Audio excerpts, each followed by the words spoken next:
Yeah, I actually have a friend and colleague, Dr. Adrienne Whitt-Woosley, and she specializes in early childhood trauma and working with kids and families around trauma. So I think we could call her and pick her brain about this case. All right, we're here with Adrienne Whitt-Woosley, Dr. Adrienne Whitt-Woosley. I'm sorry, Adrienne, but we've known each other professionally for years and years, so I was really excited to pick her brain. So Dr. Whitt-Woosley, do you want to introduce yourself, share a little bit about your credentials, and we can get started? Sure. So I'm a trauma researcher and therapist with about 20 years of experience, which is kind of hard to believe, but true. Time passes quickly.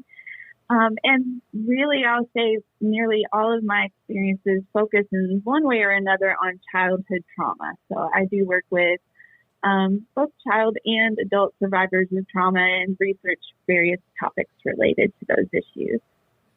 So we have an interesting case, and I know you're super familiar with it, but I guess the takeaway for me, and Jamie, you can, I guess, ask questions in a second.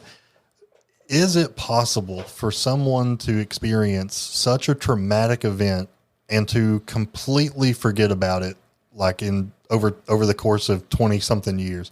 I mean, I understand you might want to repress that memory because it's so painful, but can you walk us through, even if it's possible to forget about something so traumatic? Right. Well, as I think both of you know, and probably all of our listeners know at least somewhat, this is a really controversial topic. And in the field of psychology, it's extremely controversial. About as controversial as it gets. So, of course, there's no super straightforward yes, no answer. But I will say that in general, memories of trauma are seldom truly forgotten. And not thinking about a trauma for a long time is not the same as being unable to remember it, but it is definitely the case that survivors may not always recall traumas that occur in childhood for long periods of time, or even ever, if they're not cued to recall that traumatic memory for some reason. I'm happy to explain a little bit about why that might be if you want. Yeah, I'd say do it. Absolutely. Thank you for listening to this preview of True Crimecast. You can find the rest of this episode, as well as over 200 other episodes, on Apple Podcasts, Spotify, Amazon Music, or wherever you find your favorite podcasts.